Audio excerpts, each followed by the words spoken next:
Bom dia a todos, sejam bem-vindos à Casa da Arquitetura. Vamos iniciar o 7º encontro Cidades, Arquitetura e Arquivos no Contexto Ibero-Americano. Passo a palavra a Filipe Silva, em representação do diretor do Arquivo da Casa da Arquitetura, José Fonseca. Bom dia a todos. Começo por agradecer a vossa presença, aos organizadores do evento, aos moderadores, oradores e todos os participantes. Estou aqui em representação do diretor do Arquivo da Casa de Arquitetura, o arquiteto José Fonseca, que infelizmente não pode estar presente por motivos de saúde. Sejam todos bem-vindos. Presumo que a grande maioria já nos conhece relativamente bem, mas ainda assim gostaria de sublinhar que somos uma instituição que se esforça por ser uma casa para todos, para arquitetos, investigadores, arquivistas, estudantes e um público mais alargado. Quero deixar uma nota de agradecimento às instituições que, juntamente com a Casa da Arquitetura, anfitriã deste evento, organizaram esta iniciativa, nomeadamente o Centro Interdisciplinar de História, Culturas e Sociedades da Universidade de Évora, a Universidade Autónoma de Lisboa, o Instituto Universitário de Lisboa e o seu Centro de Estudos sobre a Mudança Socioeconómica e o Território, e a Faculdade de Arquitetura e Urbanismo da Universidade de Brasília e o Laboratório de Pesquisa em Acervos e Arquivos de Arquitetura e Urbanismo. Agradeço em particular à Comissão Científica do evento, a doutora Paula André, arquiteto Ricardo Trevisan e doutor Paulo Batista, com quem temos mantido o diálogo mais próximo em toda esta organização deste evento, que é já a 7ª edição do encontro Cidades, Arquitetura e Arquivos do Contexto Ibero-Americano. Não menos importante, deixo um agradecimento muito especial a toda a equipa da Casa da Arquitetura. Todos juntos conseguimos ajudar a organizar este evento. Durante o evento, caso surja alguma questão ou dificuldade, eu e toda a equipa do arquivo estaremos presentes e disponíveis para ajudar no que for necessário. Muito obrigado. Passo a palavra a Paulo Batista, coordenador científico do encontro. Muito bom dia, muito agradeço a todos a vossa presença aqui. Naturalmente começo por agradecer à Casa da Arquitetura por acolher esta 7ª edição. Na verdade, destas 7 edições já é a terceira que se realiza aqui, ou seja, este evento começou em 2019 na Universidade de Évora, depois no ano seguinte esteve no CIUL, em Lisboa, e em 2020 e 2021 aqui na Casa da Arquitetura. E confesso que é com algum orgulho que vejo que foi um evento que sobreviveu à pandemia, à Covid. Eu lembro-me que as condições muito especiais, por exemplo, logo no ano 2021, que tínhamos pouquíssimas pessoas por via das restrições da Direção-Geral de Saúde e, portanto, é um bebê que cresceu e já tem alguns anos, já vai para a 7ª edição, tenho a certeza que muitas se irão seguir. E, portanto, o primeiro agradecimento institucional à Casa da Arquitetura por todo o apoio, na primeiríssima linha com o arquiteto José Fonseca e agora ao José Filipe, a quem muito agradeço também toda a articulação nesse sentido. E não poderia deixar de começar por agradecer aos meus colegas aqui à frente, colegas e amigos, à professora arquiteta Paula André, ao professor e arquiteto Ricardo Trevisan e, de facto, este evento tem o melhor de vários mundos, que é quando organizamos um evento de natureza científica, mas podemos trabalhar com pessoas que admiramos profundamente, que é o caso. Portanto, é verdadeiramente o melhor de vários mundos. Eu não encontro palavras que expressem a admiração, o reconhecimento, a estima que tenho pelos meus colegas, que referi, de coordenação científica. É um imenso gosto poder trabalhar com eles e dizer apenas que este evento, portanto, tem uma dimensão ibero-americana. Inicialmente, nas 2 primeiras edições, era apenas no âmbito ibérico e o programa deste evento, de facto, plasma isso muito bem. Mais de metade dos conferencistas, e ainda bem que assim é, vieram do Brasil, temos também um representante, um conferencista de Espanha, portanto, é um evento no sentido pleno ibero-americano, o que muito nos orgulha. Portanto, muito obrigado pela vossa presença.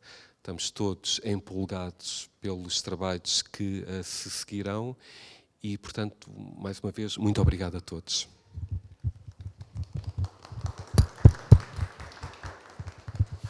Bom dia a todos. Começar naturalmente por agradecer a Casa da Arquitetura e o responsável disto tudo, o Dr. Paulo Batista, que eu agradeço sempre muito desafiar-me para estes espaços de partilha do conhecimento, da investigação e o quanto um arquivo é uma casa da curiosidade.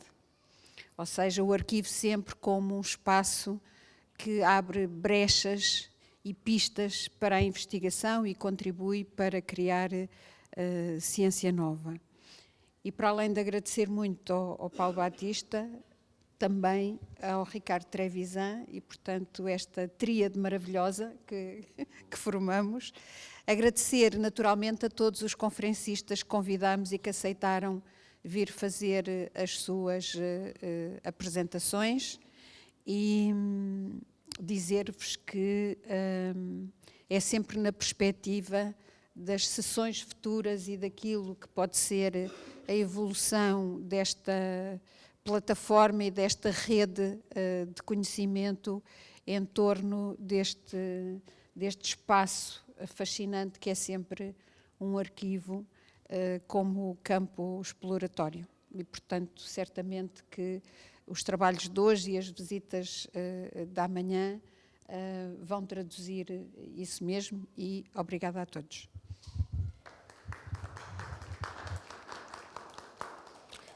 Bom dia a todas e todos. É impressionante o que um arquivo nos faz fazer, que é atravessar o Atlântico.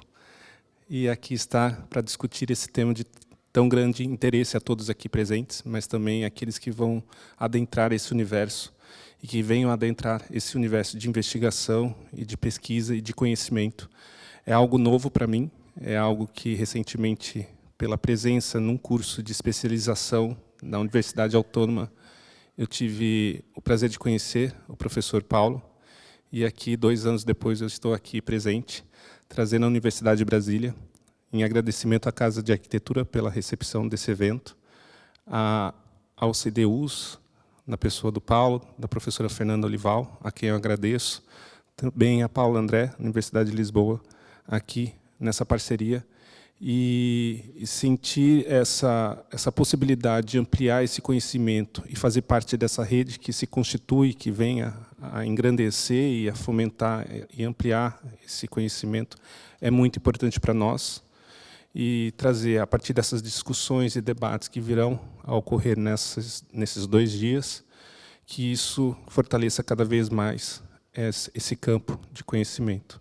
Então, bom evento a todas e todos, e que as conversas se deem também nos bastidores, e que, com isso, a gente solidifique e amplie nosso conhecimento. Muito obrigado.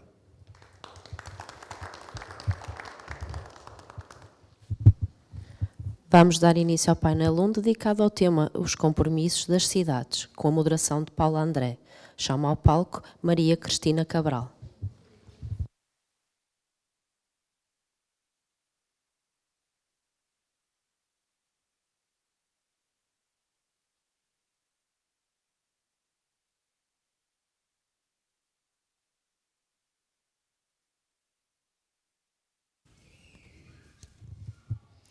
Vamos dar início com a apresentação entre Teoria e História, a criação do Núcleo de Pesquisa e Documentação da Universidade Federal do Rio de Janeiro, nos anos de 1980, com a professora doutora Maria Cristina Cabral, precisamente da Universidade Federal do Rio de Janeiro.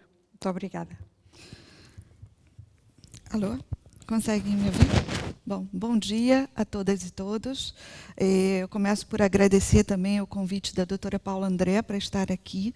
Dr. Paulo Batista, também organizador do evento e quem, de fato, começou toda essa série, né? Então, muito obrigada por estar aqui, é uma alegria.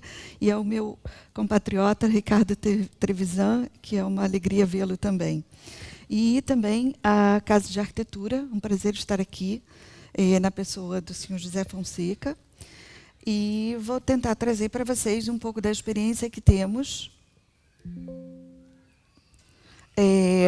no Núcleo de Pesquisa e Documentação da Faculdade de Arquitetura e Urbanismo da Universidade Federal do Rio de Janeiro.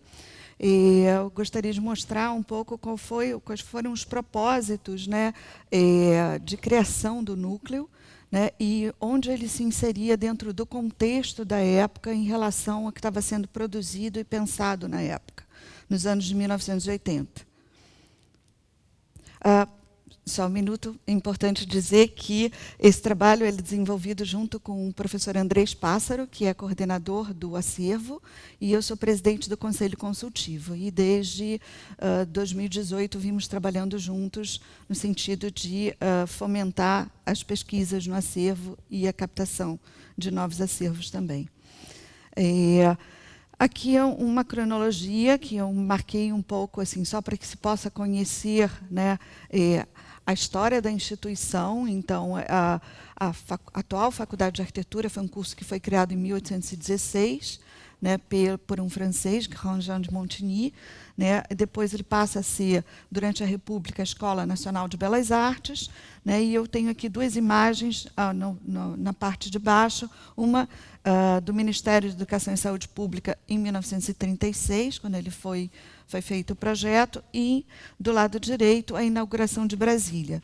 Então, aqui tem detalhadamente a história, né, da universidade, e quando o NPD é criado, em 1982, né, havia uma série de arquivos naquele momento que estavam sendo criados, né, e já se fazia crítica, né, à arquitetura moderna, ao movimento moderno, e no Brasil a gente entrou num momento onde o debate foi muito cerceado, né. Em 1964 teve a ditadura militar, e só 20 anos depois começou um processo de abertura política, e nesse momento nós tivemos várias revistas que foram fechadas, e o debate foi muito, de fato, cerceado, né? Vários arquitetos saíram do Brasil, e o que acontece conosco é que, mesmo que o debate tenha sido cerceado, as publicações tenham sido menos feitas naquela época, produzia-se muito ainda no país, né? E o que a gente chama hoje de arquitetura moderna tardia, né, ela teve um fôlego enorme, né, com, por exemplo, a produção da Lina Bobardi, que todos conhecem, com MASP, que foi projeto de 57, mas só foi inaugurado em 68, né? A produção de São Paulo, né, conhecida como brutalismo paulista, né, do Vila Nova Artigas, né, com várias escolas, e aqui, no caso, a Estação Rodoviária de Jaú, né. No Rio de Janeiro, a gente teve a construção de duas universidades grandes, na Universidade, né, Estadual do Rio de Janeiro, com esse projeto do Luiz Paulo Conde, que acabou sendo prefeito da cidade, secretário de urbanismo e depois prefeito, né, uma universidade vertical, toda ela em concreto armado aparente, né. E tivemos pesquisas variadas também que buscavam relacionar a arquitetura que estava sendo feita, né, com as questões climáticas, como é o caso do Severiano Mário Porto, né, trabalhando em Manaus, né, que fez tanto uma arquitetura de concreto adaptada à realidade local, né, quanto uma série de pesquisas com a própria construção em madeira, palafitas, né, para se distanciar do solo úmido. E, além disso, passou uma a mais, mais Lina Bobardi, com um projeto que foi bastante conhecido internacionalmente. Esses outros projetos não eram tão publicados, mas o caso de Lina foi. No Rio de Janeiro, a gente vai ter uma série de grandes empresas, né, como é o caso da Petrobras, né, e do Banco Nacional de Desenvolvimento Econômico e Social, sendo construídas numa região que foi reprojetada dentro da cidade, né, depois que a cidade deixou de ser capital federal, né? E agora tinham sempre um cunho muito tecnicista, o debate não estava tanto em questão, né? Era uma qualidade técnica que era mais valorizada, né? Como a gente pode perceber por essa catedral, que também é um êxito do ponto de vista, né, da questão tecnológica, né? Uma trama de concreto, né, com uns anéis que sustentam essa trama, com os vitrais, né? E temos também a pesquisa do João Figueira de Lima, o Lelé, que após a sua experiência de Brasília, desenvolveu toda uma prática, né, de pré-fabricação em pequena escala, né, fazendo tanto uma rede de hospitais como uma série de escolas que ele desenvolveu no Rio de Janeiro, a fábrica de escolas. Então, a arquitetura ia de vento em popa, mas não o debate. E é nesse contexto, em 1982, que a gente vai ter a criação do do Centro de Pesquisa e Documentação, na época, né, pelo professor George Tchaikovsky, né, que foi coordenador de 82 até 93, e no âmbito, né, da direção do professor Ulisses Burlamac, que era um dos grandes escritórios de arquitetura na época, fazendo muitos postos de gasolina, muitas grandes empresas, trabalhando para empresas internacionais, e que era alguém de uma visão bem ampla e que resolve criar, então, o Centro de Arquitetura e convida o professor George Tchaikovsky para isso. Então, quem era George Tchaikovsky, né? Ele era filho de pais poloneses, judeus, falava português, inglês, francês e polonês, estudou no Brasil e viveu um ano na Inglaterra. Ele ingressa na Faculdade Nacional de Arquitetura em 67, diploma-se em 71. Trabalha com projetos de arquitetura e como chefe de obra, também numa empresa bastante grande, que é a Christian Nielsen Engenheiros, desde 71, desde formado. A partir de 73, ele começa a publicar artigos em arquiteturas, em periódicos internacionais sobre a arquitetura brasileira. E, a partir de 74, ele começa a desenvolver uma série de atividades editoriais, organizando publicações e atividades de consultoria para o patrimônio estadual e para a preservação de edificações. Então, ele era alguém que tinha uma atuação tanto, né, na prática profissional, como também na parte teórica e de estudos, né? Ele vai iniciar suas atividades docentes na FNA e é contratado permanentemente em 77 no Departamento de Planejamento de Arquitetura, que é o atual Departamento de Projeto de Arquitetura, no qual ele vai lecionar disciplinas de projeto e teoria. Então, está aqui uma foto da ficha dele de estudante, com 19 anos, bem jovenzinho, né? Em 82, quando eles montam, né, o Centro de Pesquisa e Documentação, que depois vira Núcleo de Pesquisa e Documentação, né, havia, na época, um jornalzinho na faculdade, né, muito tentando suprir essa carência de publicações que havia na época, e o jornal divulga, tem uma foto aqui embaixo, né, dele com estudantes, onde ele vai mostrar o quê? Ele vai mostrar o início das coleções do NPD, que são as coleções de trabalho de alunos, tanto da Escola Nacional de Belas Artes, quanto da Faculdade Nacional de Arquitetura.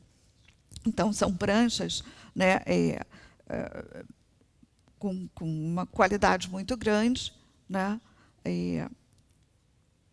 e, logo em seguida, ele vai criar a Arquitetura Revista, que teve 8 números, na verdade teve 9, o último não foi publicado, né, onde ele vai buscar trazer o debate que estava acontecendo fora, né, para a escola, né. A escola, naquela época, ela era formada por muitos profissionais que tinham grandes escritórios, né, e atuavam bastante na cidade. Então, já no primeiro número, né, a gente vê ele trazer na capa, né, uma imagem, né, uma discussão do retorno do clássico, né, uma coisa que não se discutia na época, né, e ele, através dos temas da revista, o que ele vai procurar trazer, né, são arquitetos que não haviam sido estudados ainda ou que não estavam na ordem do debate, exatamente porque eles não faziam uma arquitetura que era exatamente moderna e, portanto, eles não eram valorizados por aqueles arquitetos que eram, né, mais ligados à arquitetura moderna. Então, ele vai trazer Estélio Alves de Souza, que foi um professor da escola e construiu muitíssimo na cidade do Rio de Janeiro, fazendo muitos trabalhos Art Deco. Ele vai trazer também os trabalhos dos professores, né, dos escritórios de arquitetura dos professores e também, né, dos alunos, divulgando. E vai convidar também pesquisadores, né, que eram poucos na época, né, para divulgar os seus trabalhos de pesquisa. Né, porque a gente está falando de um momento onde não havia praticamente pós-graduações em arquitetura e urbanismo. Né? Normalmente, os professores vinham se diplomar na Europa, né? Fazer seus doutorados aqui, ou então faziam em outras áreas. Então, é um momento que a pós-graduação na arquitetura praticamente não existia.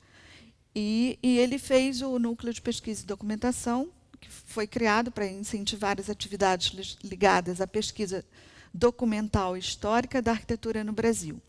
Além do estudo teórico e filosófico do campo arquitetônico, o NPD pretende promover a FAU através da mobilização para temas culturais de grande abrangência, colaborando para a formação de uma política cultural que permita à escola assumir o papel que lhe compete no universo científico do país.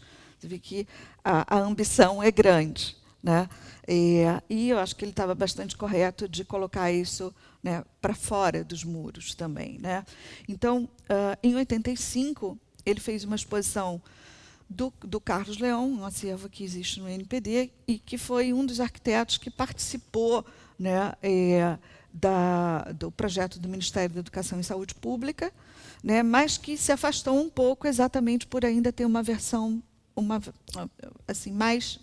visão mais neocolonial da arquitetura do que os arquitetos que seguiram, como o Jorge Machado Moreira ou mesmo Oscar Niemeyer. Né? Então, ele faz esse resgate da produção do Carlos Leão e o catálogo, né, que é um livro, na verdade, só foi publicado em 2016. Além da atuação dentro da Faculdade de Arquitetura e do NPD, o Jorge Tchaikovsky fez parte de um grupo que criou o curso de especialização em História da Arte e da Arquitetura no Brasil, né, nos anos 80 também, que formou a maior parte dos arquivistas, dirigentes de museu, curadores de arte, né, na época, né, quando não havia ainda a pós-graduação. E eles criaram a revista Gávea, que era uma revista para publicar os trabalhos feitos dentro do curso, né, que era focado na questão da arte, da arquitetura no Brasil, e também fazia a tradução de textos importantes que não chegavam para nós. Então, eles publicaram Alan Cochrane, Colin Rowe, Kenneth Frampton, né, Clement Greenberg, Yves Lambois, Rosalind Krauss, né, que só havia na época em periódicos e que não eram traduzidos ainda para o português. E, portanto, eles o fizeram. Logo depois, né, o Luiz Paulo Conte foi secretário de urbanismo, que já tinha sido diretor da faculdade, foi secretário de urbanismo da Prefeitura do Rio de Janeiro, e convidou o Jorge Tchaikovsky como assessor cultural dele, e eles criaram o Centro de Arquitetura e Urbanismo da Prefeitura do Rio de Janeiro, que não tinha acervos, mas que tinha uma ação cultural muito grande. Então, o que o Jorge fazia era divulgar e fazer exposições que eram muito baseadas, né, no acervo do NPD, no âmbito da Prefeitura do Rio de Janeiro. E esse foi um trabalho que ele fez com a obra do Jorge Machado Moreira, que é o autor da faculdade, do projeto da faculdade, e que era o chefe, né, do escritório técnico que construiu a cidade universitária. Então, assim, alguém que teve uma atuação muito importante, né, nos principais prédios da universidade, e esse é um deles, né, que é o Instituto de Puericultura, um projeto premiado na época, e o Jorge Tchaikovsky fez essa exposição, então, já no Centro de Arquitetura, e com um catálogo também lá. E ele também promoveu os guias, né, de arquitetura da cidade, enquanto ele também fazia um levantamento para um projeto de preservação, né, de uma série de edificações antigas da cidade, né, estilo Art Deco, neoclássico, e que, se ele não tivesse feito isso, tudo isso já estava abaixo, porque era um momento onde a especulação era bastante feroz e a gente ainda estava engatinhando nessa questão da revitalização dos centros históricos. E ele também tinha, né, essa consciência da importância, né, da internacionalização desse trabalho, então ele abriga, né, a conferência do ICANN, dos Museus de Arquitetura, em 2000. Né. Aqui uma sequência das coordenações do NPD, né, mas os objetivos básicos do núcleo, que ele declarou no início, né, poderiam ser resumidos em 4 itens: a constituição de um arquivo documental, o estímulo à pesquisa e o estudo técnico da arquitetura, o estudo teórico da arquitetura, perdão, a formação de pessoal capacitado em pesquisa e a promoção de eventos culturais. Né. A esses objetivos nós temos outros somados, mas isso seria objeto de uma outra conversa, né? E hoje eu acho que a gente não está mais na questão da Constituição, mas sim na preservação de acervos documentais, porque hoje nós não temos mais uma série de 5 fundos, mas em torno de mais de 40 fundos. Aqui, então, nós procuramos continuar desenvolvendo esses objetivos que foram colocados. Desenvolvemos, durante a pandemia, junto com estudantes, um site, né, onde publicamos os fundos e também o que está sendo digitalizado. Né. Temos uma série de novas aquisições, né, algumas que não estão inseridas online, e estamos também passando para um outro momento de revisão desse site. Então, fazemos uma série de trabalhos com alunos, onde eles classificam, né, revistas, e isso faz parte da formação da iniciação científica. Né, eles têm acesso direto aos documentos, isso faz parte das formações científicas deles. Né. Aqui é um ensaio para um seminário de iniciação científica. Né. Temos também a parte de conservação, restauro menos, né, porque, na verdade, nós não temos restauradores, nós sempre convidamos alguém para fazer alguma prática em parceria quando tem algum caso de restauro, mas buscamos fazer formações, porque nós temos muitos artigos, né, documentos variados, né, projetos, brochuras, maquetes, né, e então fazemos formações. Né, essa é uma formação de fotografia, para uma conservadora de fotografia. Essa é uma formação em conservação de papel. Né. Nós temos agora um acervo fotográfico de um arquiteto e fotógrafo que fotografou quase todas as obras importantes da segunda metade do século XX, e aí estamos diante desse desafio de trabalhar com esse acervo. Né? E aqui um pouquinho dos nossos interiores, do grupo de trabalho, né, as mapotecas, e várias ações culturais. Esse, por exemplo, é um projeto que foi financiado pelo Conselho de Arquitetura e Urbanismo.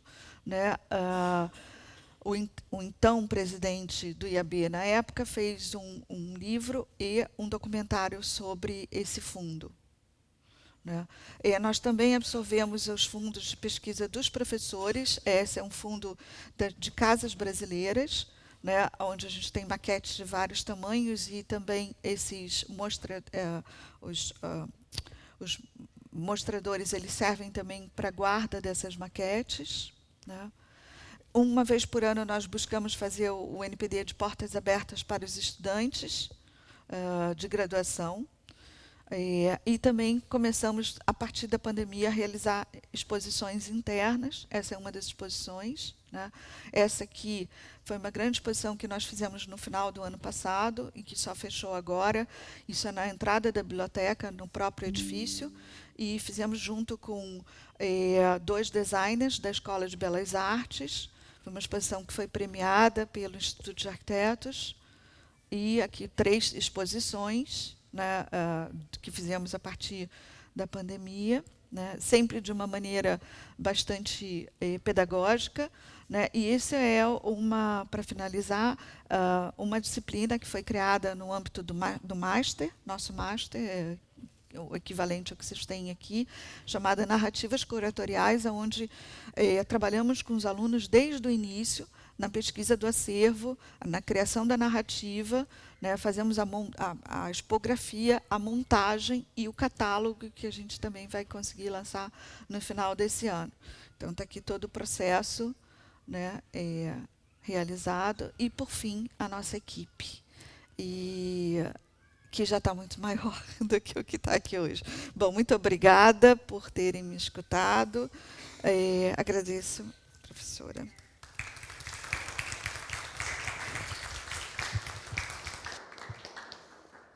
E agora passo a palavra à segunda oradora deste painel, Ana Esteban Maluenda. Obrigada. E vamos ouvir a conferência da professora Ana Esteban Maluenda, da Escola Técnica Superior de Arquitetura de Madrid, com o título El Archivo de la Biblioteca de ETSA Madrid, del Museo a la Defensa del Patrimonio. Estoy ya online, ¿no? Bueno, buenos días. Lo primero es agradecer estar aquí. Después de haberme perseguido durante años, Paula Andrea ha conseguido que yo participara en una de sus magníficas actividades, ¿no?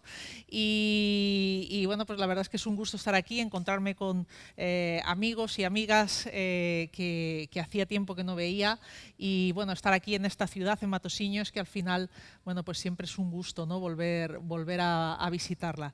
Tengo que dar las gracias también a mis compañeras de la biblioteca de la ETSAM. Yo trabajo en la Escuela Técnica Superior de Arquitectura de la Politécnica de Madrid, y la biblioteca tiene, digamos, un archivo que es un poco más antiguo que lo que nos ha contado Cristina. Los españoles somos muy antiguos para todo, y entonces, bueno, pues es un archivo que tiene ya cerca de 5 siglos, y que se ha ido generando, ¿no?, de una manera bastante, yo diría que accidental, pero actualmente está teniendo un tratamiento, yo creo que espectacular, ¿no? Entonces agradezco también toda la ayuda que me han dado la directora de la biblioteca, Susana Feito, y la responsable del archivo, Marga Suárez, para prepararles esta presentación, ¿no?, que les voy a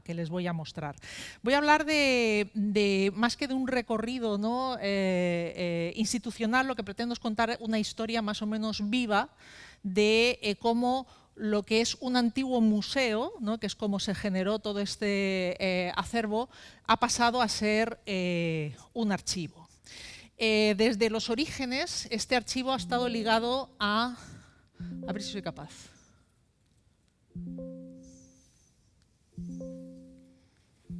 No pasa. Ah, va al revés, yo iba para adelante, claro, lógicamente, ¿no? Bueno, entonces, como les decía, o como os decía, desde los orígenes de la arquitectura, pues siempre hemos buscado documentación para poder estudiar, ¿no? Nosotros, claro, nos remontamos, ¿no?, cuando comienzan los estudios de arquitectura en España, pues nada más y nada menos que con Juan de Herrera, el arquitecto del Escorial, que fue el primero que potenció la creación de una academia de matemáticas a la que estaba asociada, pues, unos estudios de arquitectura. Si miramos atrás, pues vemos que esa vocación, ¿no?, de tener documentos, de tener reproducciones, estaba asociada a los estudios de arquitectura. Esa idea de reunir un acervo material, ¿no?, algo que pudiéramos mirar, que pudiéramos tocar, que pudiéramos comparar, estaba en la base de lo que siglo más tarde acabaría convirtiéndose en el museo de la escuela. Parece que el primero que dijo, vamos a hacer un museo, ¿no?, de arquitectura, fue un fraile, Fray José Francisco Ortiz, en el año 1790. Él lo que sugería era generar esta colección de vaciados de yeso, de esculturas, para que los alumnos pudieran ver elementos arquitectónicos sin necesidad de viajar a Roma, ¿no?, a estas ciudades clásicas, de manera que, claro, que la mayoría no podía, ¿no?, invertir en hacer ese gran viaje, y entonces podían tener ese tipo de reproducciones en la escuela sin necesidad de ir para allá. Entonces, en apenas medio siglo, hacia mediados del siglo XIX, esos vaciados, ¿no?, esos dibujos elaborados por los propios estudiantes, dieron origen a la primera colección, ¿no?, que hubo de piezas, una colección, como digo, totalmente de carácter docente, ¿no? Nacía así lo que era el Museo de Arquitectura. El Museo de Arquitectura, que no solamente servía a los alumnos, sino que aspiraba también a difundir y a poner en valor el patrimonio arquitectónico nacional. La colección del museo se reforzó especialmente a partir de 1848, cuando se creó ya la Escuela Especial de Arquitectura separada de la Academia de Bellas Artes. Se trasladaron a un nuevo centro, un edificio, ¿no?, que estaba en pleno centro de la ciudad de Madrid, en la calle de los Estudios, y allí se dotó con una biblioteca especializada y con una colección importante de dibujos originales y de vaciados de yeso. Aquí estamos viendo un artículo del año 1930, ya un poquito más adelante, ¿no?, donde podemos ver esas dependencias, ¿no?, esas principales dependencias que había, sí, ya funciona, en lo que era la escuela, ¿no? Particularmente nos interesa esta, ¿no?, que era la biblioteca. Como vemos, era una biblioteca ya bastante bien dotada en ese momento, y también esta segunda dependencia, que era una sala, ¿no?, en la que estaban haciendo maquetas, ¿no?, estaban dibujando, haciendo maquetas, y como se puede ver más o menos, ¿no?, porque es una fotografía antigua y un poco mala, estaba todo lleno de esos vaciados, ¿no? Las paredes estaban plenas de todas esas esculturas y esos vaciados de piezas clásicas. ¿Qué ocurre? Pues que esto empieza a tener mucho éxito, ¿no?, los estudios de arquitectura, y entonces el edificio se les queda pequeño. También coincide con el momento en el que se genera o se crea la ciudad universitaria en Madrid, y da la casualidad, o no, de que el arquitecto que dirigía las obras de la ciudad universitaria era Modesto López Otero, que era además el director de la Escuela de Arquitectura. Modesto López Otero habla con el gobierno y entonces les propone que tienen que generar o construir un edificio específico para arquitectura. Un edificio que se empieza a construir en el año 1933 y que se terminaría en el año 1936, unos meses antes de que comenzara la guerra civil. ¿Pero qué nos interesa de esto? Lo que nos interesa es ver que ya en ese edificio, ¿no?, si abrimos la revista, vemos que en esta zona, ¿no?, que es la zona como más importante o más significativa de lo que es la planta, ¿no?, en alas de lo que es el edificio de nuestra escuela, en el que seguimos instalados, esta zona, que es la zona más significativa, es precisamente donde aparecen los espacios más importantes, o donde se localizan los espacios más importantes. En la planta baja está la gran aula de dibujo. En la planta sótano, en la planta baja, lo que está es el auditorio, ¿no?, el auditorio grande de la escuela, con salas de museo, ¿no?, que es toda esta zona alrededor, y por encima de ello, en la primera planta, la biblioteca, y luego más aulas de dibujo. Es decir, que tanto el museo como la biblioteca estaban en el lugar más significativo de ese edificio. Bueno, como les decía, esto se va al traste con la guerra civil, ¿no? Esa es una imagen, no sé si se ve suficientemente bien, de cómo estaba la Escuela de Arquitectura en la guerra civil. ¿Qué ocurrió? Pues que cuando entraron los sublevados en Madrid, la ciudad universitaria se convirtió en línea de batalla principal y así estuvo durante los 3 años que duró la guerra. Y la Escuela de Arquitectura además fue donde estuvo el mando que dirigía toda la línea de batalla en la ciudad universitaria. Así que esto es como quedó, ¿no?, la Escuela de Arquitectura. Imagínense lo que pasó con el museo y con la biblioteca. Bueno, hubo un poco de suerte, ¿no?, porque el director, que seguía siendo Modesto López Otero, sacó los libros, o muchos de los libros, o los mejores libros, los sacaron en carros y se los llevaron a la provincia de Ávila, y ahí estuvieron hasta que terminó la guerra y los trajeron. Pero hubo muchos que se quedaron, ¿no?, en el edificio, y evidentemente se utilizaron para todo menos para leer, ¿no? Es decir, los libros se utilizaron efectivamente para proteger a veces el edificio o las personas, ¿no? Con lo cual, bueno, pues se perdieron ejemplares importantísimos, ¿no? Al final la imagen es muy elocuente, ¿no? Los libros literalmente estaban defendiendo la arquitectura, ¿no? Bueno, entonces, tras la guerra, la escuela se tuvo que reconstruir, como han visto, desde prácticamente los cimientos, ¿no? Reabrió en el año 43 y enseguida López Otero propuso que se retomara la idea del museo, ¿no? Consideraba que debía ser una pieza esencial de la nueva etapa, un espacio para divulgar la arquitectura entre los estudiantes, pero también entre el público general, ¿no?, fomentando así pues, un aprecio por la propia disciplina. Entonces, ese mismo año, el Ministerio de Educación Nacional creó, en noviembre del año 43, el Museo Nacional de Arquitectura y lo vinculó directamente a la escuela, de tal manera que el director de la escuela era el director del propio museo.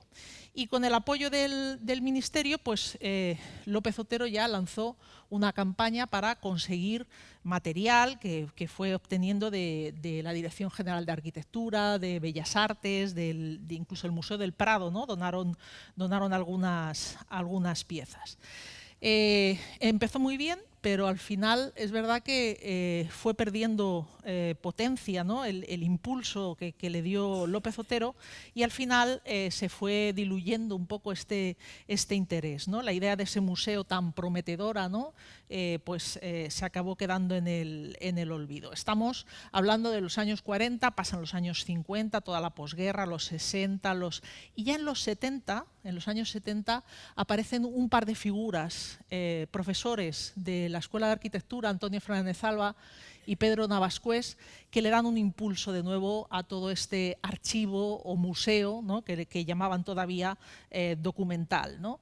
Fernández Alba era catedrático de elementos de composición, de proyectos, y Pedro Navascués era catedrático de Historia de la Arquitectura, es decir, se mezclaban las dos disciplinas para apoyar la creación de un verdadero archivo, ¿no? Y gracias a estos dos profesores, ambos fallecidos ya lamentablemente, empezaron a llegar donaciones, ¿no? Ya no era una cuestión de que se compraba o se intentaba conseguir documentación, sino que los profesores, los propios profesores de la escuela, o amigos, o bueno, pues arquitectos, ¿no?, que les interesaba que su trabajo, que sus documentos se conservaran, los donaban a la escuela. También ellos promovieron otro tipo de adquisición, que fueran las compras, ¿no? Es verdad que no se ha comprado mucho porque somos una escuela de una universidad pública y tenemos fondos, todos lo sabemos, limitados, pero sí que es verdad que de vez en cuando se adquieren algunas piezas, ya sea como archivo bibliográfico o como piezas, ¿no?, del propio museo, que son interesantes. Así, bueno, pues de alguna manera fueron consiguiendo que esos materiales que ya estaban en la escuela volvieran a cobrar vida. Es en ese momento, en la década de 1970, cuando pasamos del concepto del museo al concepto de archivo, ¿no? La diferencia no solamente es una diferencia semántica, ¿no?, entre las dos palabras, sino sobre todo que en el museo lo que estamos es dando importancia sobre todo a las piezas, es decir, a lo individual, mientras que en el archivo lo que tiene mucho valor es la colección, ¿no?, la serie, la continuidad, el contexto, ¿no? En un archivo, pues lo esencial a lo mejor no es tanto la belleza del documento aislado, sino su capacidad para que nos cuenten una historia. Hay un paso decisivo, ¿no?, hacia el archivo, aparte de digamos, este momento en el que tanto Fernández Alba como Navascués intentan que se establezca este concepto, ¿no?, de tener colecciones de documentos, y es en el año 96. En el año 96 se consiguieron una serie de fondos europeos. Ya sabéis que al final en España pues mucho dinero no tenemos, pero hubo un momento en el que se metió mucho dinero, ¿no?, por parte de Europa. Y entonces se consiguieron una serie de fondos y se hizo un proyecto que se llamó el proyecto Ágrafa. Ágrafa, que es adquisición y almacenamiento de material gráfico de arquitectura. El objetivo era restaurar y digitalizar documentos de valor que había en la escuela, dibujos antiguos, diapositivas, proyectos de los alumnos, proyectos fin de carrera, incluso material audiovisual, conferencias grabadas, y ponerlos al alcance de toda la comunidad universitaria. Se trataba de alguna manera de generar un banco de imágenes, de documentos en red, que sirviera para preservar la memoria de la institución, de la Escuela de Arquitectura. Y por primera vez esto se hacía de manera digital. Claro, cuando vemos ahí estas pantallas, ¿no?, y un poco el material, decimos qué cosa más antigua, ni que esto, pues. Pero claro, en los años 90 ahora nos parece muy antiguo, es como cuando vemos una película, ¿no?, y de repente sacan un teléfono móvil que tiene este tamaño, ¿no?, y hablan así. Pero en este momento tener realmente un escáner plano de estas dimensiones pues, fue muy importante, ¿no?, porque se empezó a hacer un trabajo de digitalización de toda la documentación que bueno, pues nos ha llevado a tener bueno, pues una serie de protocolos, ¿no?, de aplicar también pues una legislación de propiedad intelectual, sentando así las bases del archivo digital que hoy tenemos. Pero no entendíamos, y todos los que estamos aquí lo entendemos igual, no entendíamos la digitalización como un proceso para únicamente difundir, sino también para preservar, ¿no?, para escanear, ¿no?, esos documentos frágiles, pues lo que significaba era que podíamos prolongar su vida útil, ¿no? ¿Qué aportó la biblioteca?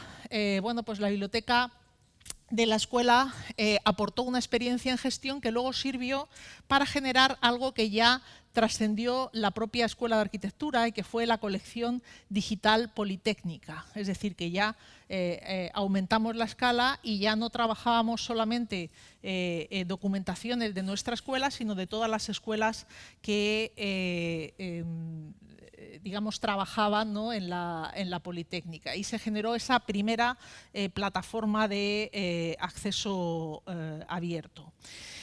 También empezaron a generarse pues, una serie de becas, ayudas, ¿no?, para procesar archivísticamente toda esta documentación. Primero concedieron una beca para generar el fondo de Leandro Silva, ¿no?, que es este paisajista que vemos aquí, que claro, a los brasileños pues, les va a traer ecos, ¿no?, de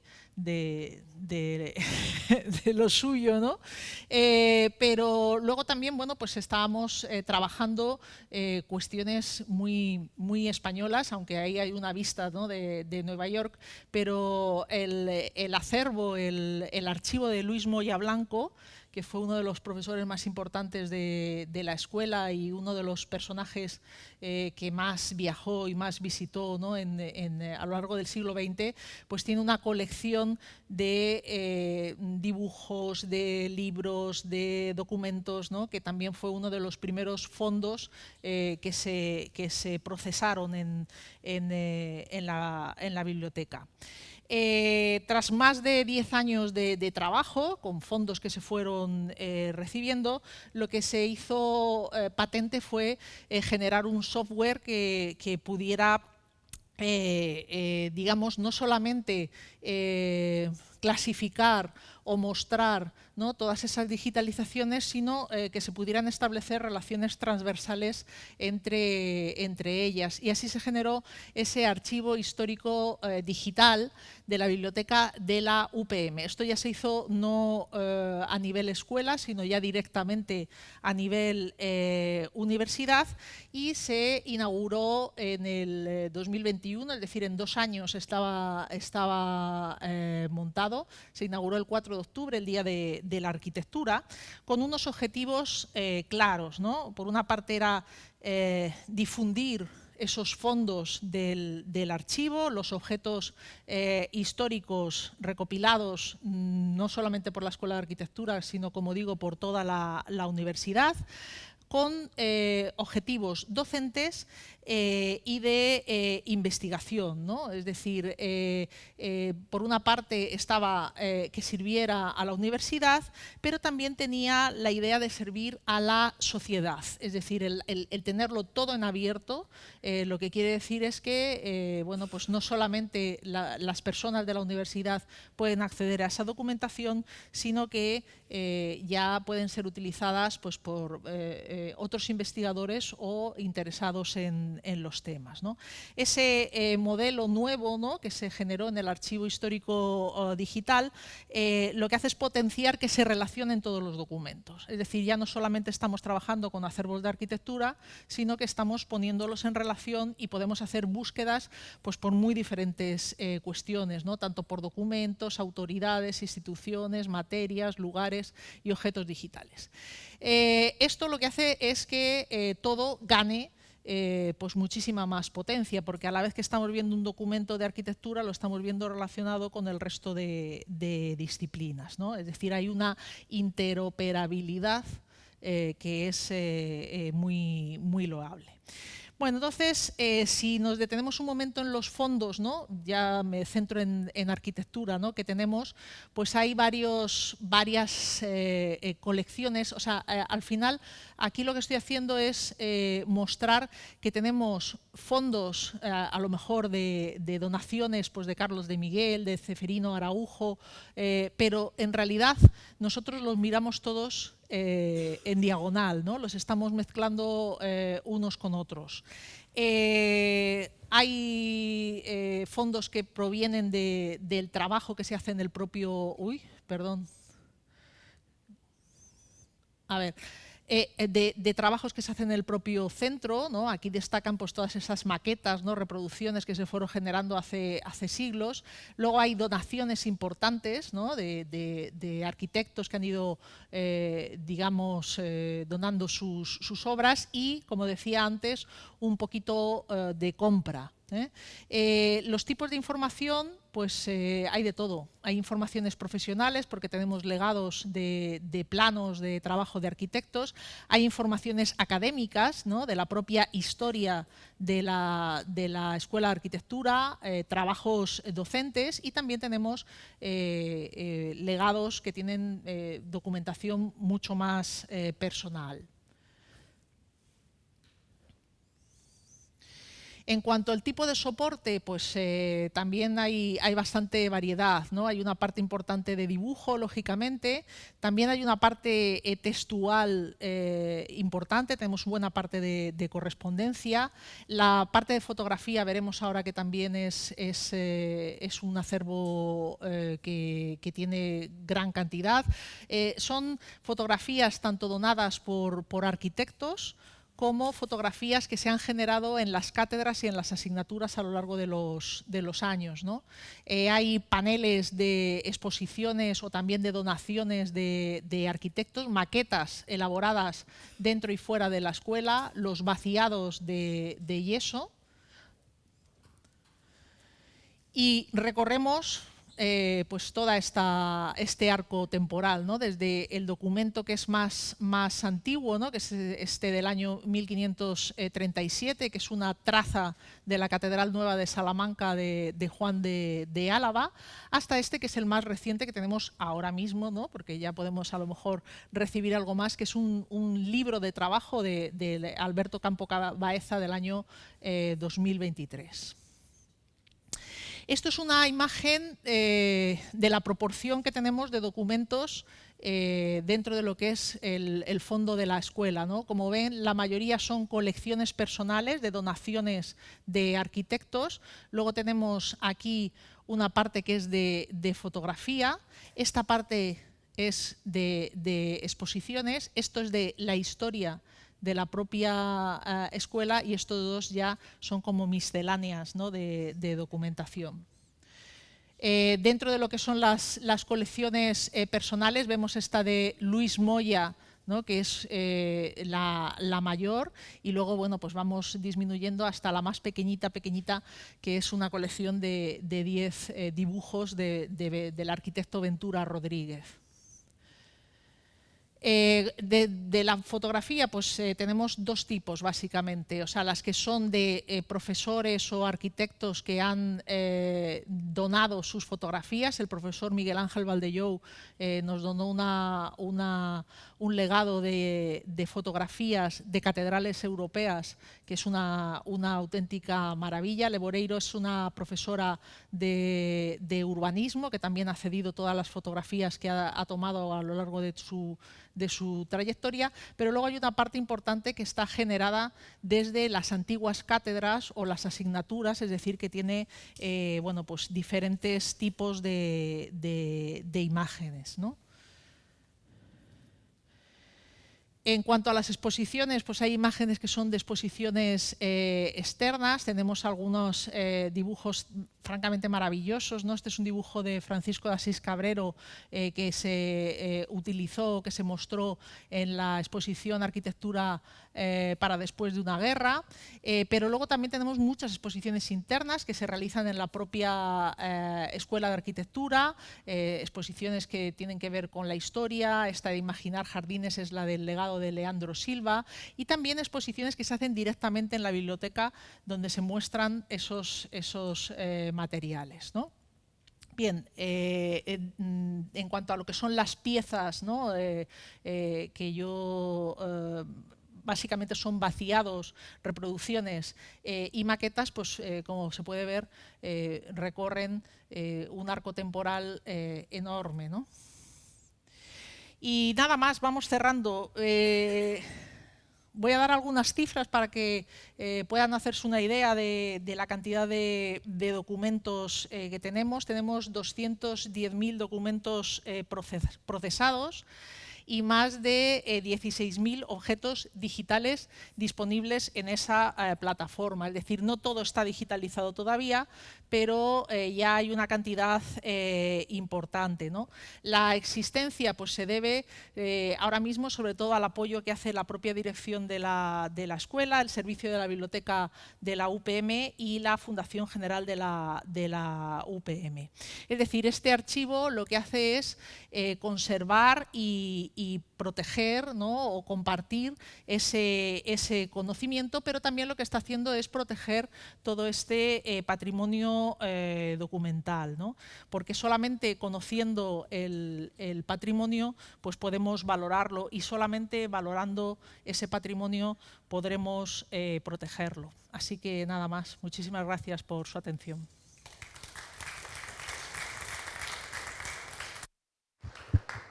Damos agora início ao espaço de debate. Convidava a professora Maria Cristina e a professora Ana Esteban para se sentarem aqui e para podermos iniciar o debate. Agradecer muito as duas apresentações, em que, na verdade, se torna evidente este compromisso da universidade na sua relação, quer com a política cultural, com a curadoria e mesmo com a possibilidade de uma revisão historiográfica em que temos conceitos em tensão entre o tradicional e o moderno e que permite o confronto entre aquilo que são as fontes, nomeadamente as revistas de arquitetura, como vimos, permitindo o confronto com os livros de história, os livros canónicos de história da arquitetura, que, como dizia a nossa amiga Ruth, só revelam os vazios da história da arquitetura. E com a professora Ana Esteban, esta viagem pelo tempo longo que nos dá outra leitura, não é? Começando pelo museu, com a proposta do Museu de Arquitetura, e esta valorização das viagens do olhar em âmbito da docência e esta dimensão comparatista entre o museu e o arquivo, entre o foco na peça ou a dimensão expandida, como diria a Rosalind Krauss, para a coleção, que permite essa leitura de um atlas através da narrativa. E eu confesso que fiquei fascinada com aquele desenho do Leandro Silva, porque essa dimensão comparatista nos faz viajar de imediato para as propostas de jardins e paisagem do Burle Marx e, portanto, fazer essa associação. Mas avançava então para as perguntas que queiram colocar.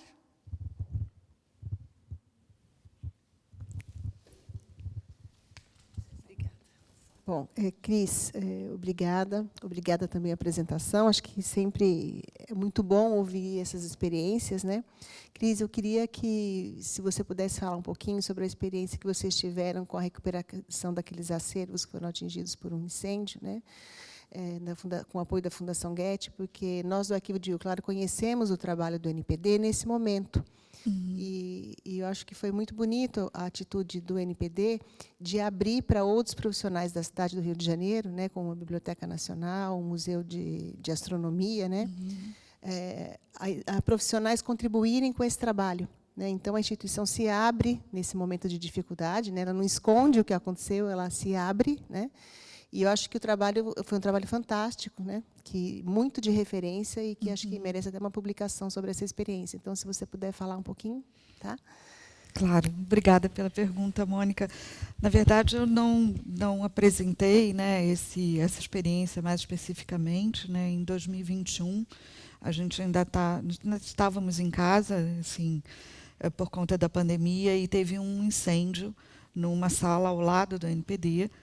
E, enfim, o calor e mais a ação dos bombeiros, ela destruiu uma parte, a sala de consulta das nossas instalações, e nós ficamos numa situação muito complicada, né, porque saímos para resgatar a coleção, e depois logo retornamos e entramos com pedido de verbas, e a própria, enfim, saiu divulgado entre vários colegas nos Estados Unidos também, que nos deram um pouco os pêsames por isso, e através dessa divulgação a Fundação Goethe entrou em contato conosco e nos ofereceu de participar de um edital que é para a recuperação do moderno, porque eles nunca tinham havido patrocinado ou não tinham expertise na recuperação de papéis que tinham sido atingidos por incêndio. Então, eles nos ofereceram uma soma grande, né, para essa recuperação, e nós conseguimos montar equipes, né, com o apoio das instituições culturais do Rio de Janeiro, do Arquivo Nacional, da Biblioteca Nacional, né, do Museu de Astronomia, né. Nós contratamos, então, os melhores especialistas para desenvolver pesquisa sobre essa estabilização desse material, e foram as fotos que eu mostrei desses seminários, né? Esses especialistas estiveram conosco quase um ano, né? Alguns 8 meses, outros 1 ano, e então nós conseguimos formar uma equipe também de bolsistas internos, tanto da Escola de Belas Artes, né, da recuperação, sobretudo de papel, mas também de objetos 3D, né, que foram atingidos pelo calor. Então, isso gerou um relatório bastante grande, que nós não publicamos ainda, né, publicamos em artigos pequenos, mas não uma publicação específica sobre isso, mas encaminhamos para eles, para justamente deixar isso registrado como um processo de aprendizado para essa recuperação desse tipo de documento. Então, foi uma coisa muito rica, assim, isso deu uma dimensão para o NPD muito maior, né, e uma oportunidade também, porque isso chamou a atenção da reitoria, né, que também começou a nos ajudar a pensar em fazer instalações ainda mais adequadas do que nós já tínhamos. Naquele cronograma pequenininho que eu mostrei, ele tinha também as diversas etapas, né, dos nossos espaços físicos. E em 2013, nós mudamos para um espaço físico já bastante adequado dentro das normas, né, que sofreu essa tragédia, né, e, portanto, nós precisamos recuperar ainda esse espaço, né. Mais questões? Há outro microfone.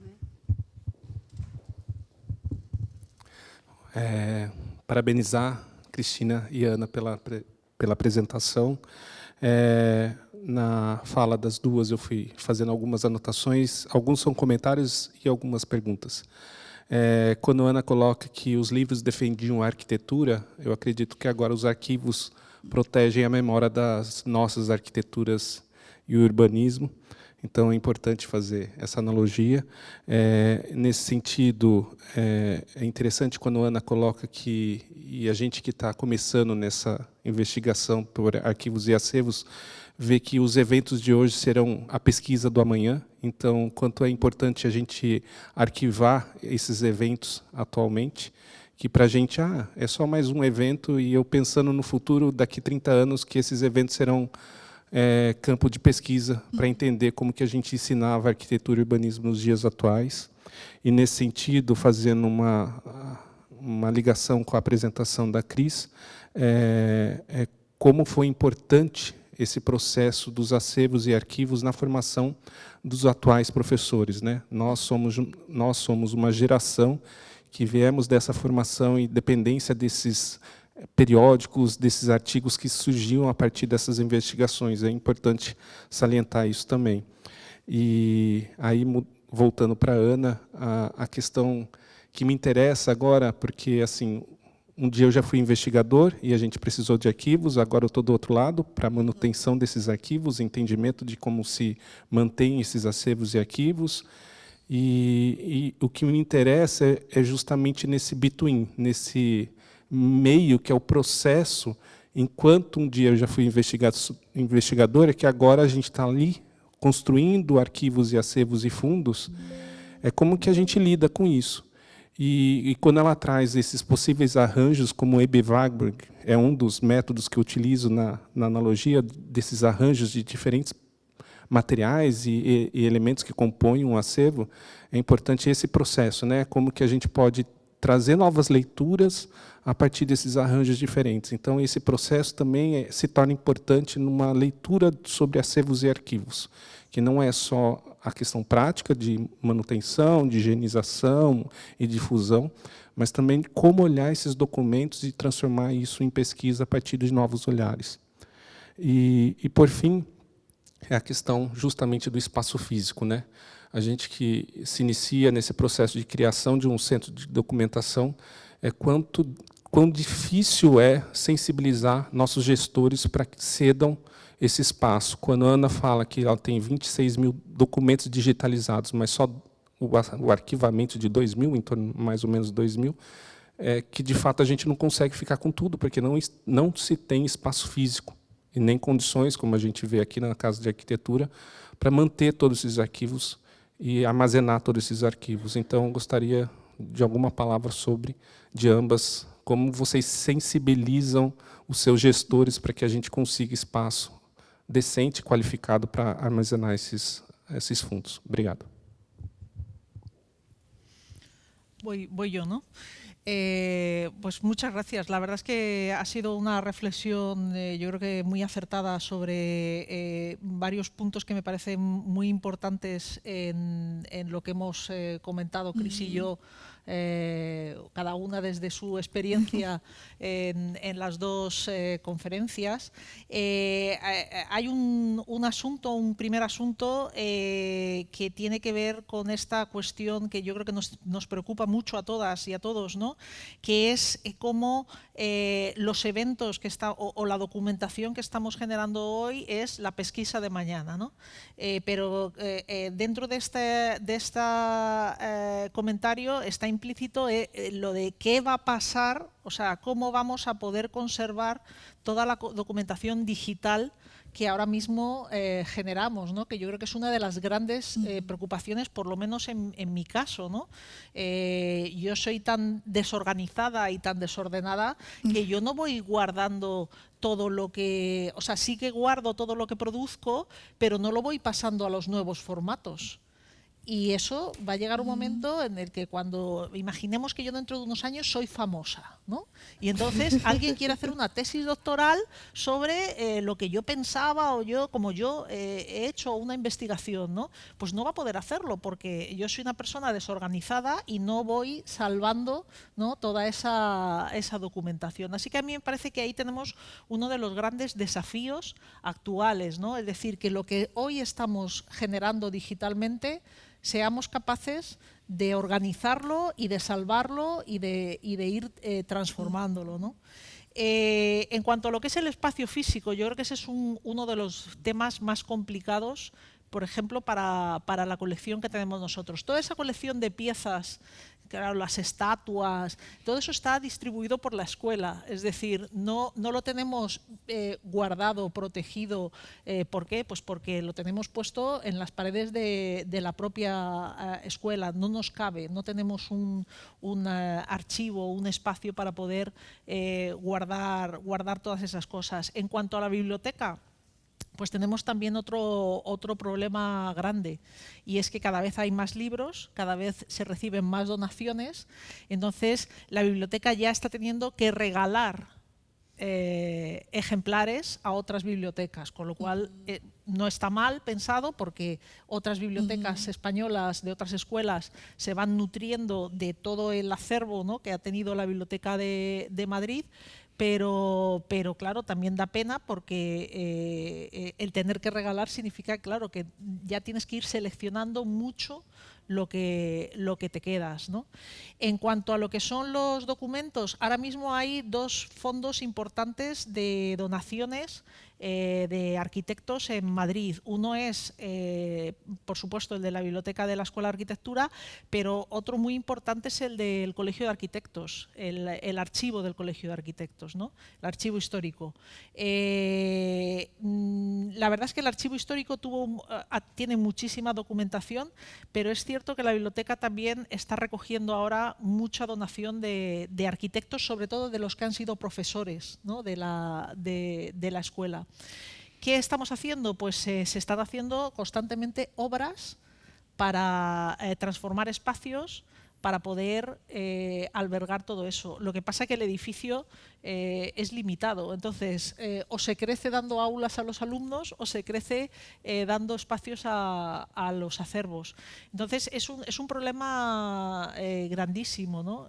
Sí que es verdad que nosotros sí que vamos haciendo obras. Ahora mismo se va a generar un nuevo espacio para poder guardar estas piezas que van llegando, ¿no? Estos acervos. Pero está está complicado, está complicado. Y luego esto que hablábamos del proceso del investigador, ¿no? Y el que cuando nosotros investigamos, pero luego empezamos a trabajar en archivos, ¿no? Primero investigamos en los archivos, pero luego nos convertimos en personas que están cuidando los archivos. Pues nosotros tenemos un caso muy particular, que es el de la responsable ahora mismo del archivo de la escuela, que es Marga Suárez, que es arquitecta, no es archivera, es arquitecta, empezó haciendo su doctorado y del gusto, ¿no?, que le produjo trabajar con los documentos al investigar, luego se hizo formación como archivera y ahora mismo se dedica a los archivos, no tanto a la arquitectura, sino a la conservación de los archivos. Así que yo creo que ese es un ciclo que se produce, yo creo que mucho cuando estamos investigando, ¿no? No sé, creo que he tocado un poco todo lo que has dicho. A lo mejor hasta me he alargado demasiado. Obrigada pelas ponderações, Ricardo. Nossa, me fez pensar 1000 coisas. Eu vou tentar reduzi-las. Assim, já havíamos conversado bastante no seminário em Brasília, né, sobre a questão da pesquisa e do fundo, né? Cada fundo para a gente é uma pesquisa nova. É uma pesquisa que coloca um problema de história, né? Mesmo se discutimos com os arquivistas, né, como deve ser uma cota, né, os códigos e tudo mais, são trabalhos que, para nós, mostram não só o momento onde estamos pensando aquele acervo, como também uma futura fonte de consulta. Então, esses tempos, né, que se sobrepõem, eles têm que ser pensados. Então, para mim, isso é muito instigante, a parte que mais me toca como investigadora, né? Sobre a questão do espaço físico, felizmente, nós temos bastante espaço, porque a universidade foi pensada para ser usada 50 anos depois. O que não quer dizer que os espaços estejam adequados. Adequar esses espaços é que realmente, para nós, é muito difícil. Então, assim, eu sempre procuro visitar as outras universidades para ver como eles fazem, porque tem preocupações semelhantes. E é sempre uma construção muito lenta, né? Cada momento vamos adquirindo um pouco de equipamento aqui e ali, mas assim, nunca a gente tem a possibilidade de começar do zero com um projeto totalmente adequado para a conservação, como uma situação excepcional como a que temos aqui, né? Então, essa troca com os outros, sobretudo com as outras universidades, para a gente é muito importante no sentido dessa adequação, né, de como eles resolvem, dentro das suas circunstâncias, esses problemas de conservação e adequação dos espaços, né? E a questão da sensibilização dos governantes para a gente tem sido também uma questão, porque nós estamos num edifício que vem sendo tombado, com jardins tombados, e, por exemplo, a exposição do Roberto Burle Marx, ela foi feita com esse objetivo, porque começamos a perceber que estavam produzindo outros edifícios, né, para serem construídos nos jardins do Roberto Burle Marx, e que as pessoas, né, os governantes, assim, a reitoria, né, os diretores que estavam propondo essas transformações, não tinham a menor noção da importância daquele lugar. Então, fizemos uma exposição que durou meses e fizemos muitas visitas guiadas e, recentemente, tem um mês, mais ou menos, que o reitor esteve lá e pôde, de fato, conhecer todo o jardim e a documentação. Então, a divulgação é sempre o melhor meio, né? E a divulgação em diversos níveis. A divulgação dentro da universidade, sobretudo, mas fora dos muros também. É ela que ajuda. Se as pessoas conhecem, elas vão ter a preocupação, talvez, de preservar. Mas se elas não conhecem, elas nunca terão essa preocupação. Muito bem, penso que estamos... Ainda mais uma? Estamos em cima, depois fazemos o intervalo. Boa tarde, bom dia. Agradecer às duas, foi extraordinário. É uma pergunta mais de curiosidade para a Ana. Recentemente abriu a Casa da Arquitetura em Madrid e eu gostava de perguntar se está articulado com o vosso arquivo e como é que funciona, se são independentes, se estão articulados, porque para nós, em Lisboa, uma das dificuldades é a desarticulação que existe entre arquivos. Nós temos um caso paradigmático, muito curioso, do arquiteto Manuel Vicente, que era uma pessoa com um sentido de humor muito rico, e então, no caso dele, ele projetava em Lisboa e em Macau, e então ele decidiu deixar em testamento que o espólio do ateliê de Macau ficava na Escola de Lisboa e o espólio do ateliê de Lisboa ficava na Escola do Porto. Portanto, vocês não imaginam, cada vez que um investigador quer estudar a quantidade de horas que são ao telefone, de licenças, de autorizações, é muito complicado. E daí a minha pergunta, se vocês estão a trabalhar juntos, como é que funciona? Porque me parece sempre que quanto mais casas mais difícil é haver uma boa articulação, e visto que a casa tem 1 ano e meio, penso eu. ¿El qué? A Casa da Arquitetura de Madrid tem 1 ano e meio, penso. Tiene. Tem um ano e meio. Sí. Como está a funcionar? Se podemos tirar uma nova lição de articulação de arquivos e museus deste novo instituto? La verdad es que sería ideal. Yo conozco la Casa de la Arquitectura de Madrid, aunque la conozco como visitante. No he trabajado allí, pero sí que conozco gente que trabaja y tengo, digamos, información. La Casa de la Arquitectura de Madrid se está dedicando más a la arquitectura contemporánea que al acervo o al archivo de arquitectura. Es decir, están trabajando mucho cuestiones digitales, tienen una página web muy interesante en la que además están generando líneas de tiempo que son espectaculares y además que están creciendo, y a mí me parece que están generando una documentación digital muy buena. Luego tienen las actividades que tienen que ver con las exposiciones, que en general son de arquitectura contemporánea, ¿no? Se proponen una serie de comisariados que duran 2 años más o menos, 2-3 años, y entonces las líneas van mucho con la arquitectura contemporánea. Ha habido noticias de que querían hacer un museo de arquitectura. Pero todavía no se sabe quién va a llevar eso. Entonces no tenemos datos, o yo por lo menos no tengo datos todavía sobre eso. Sin embargo, las relaciones entre la Escuela de Arquitectura de Madrid y la Casa de la Arquitectura son muy buenas.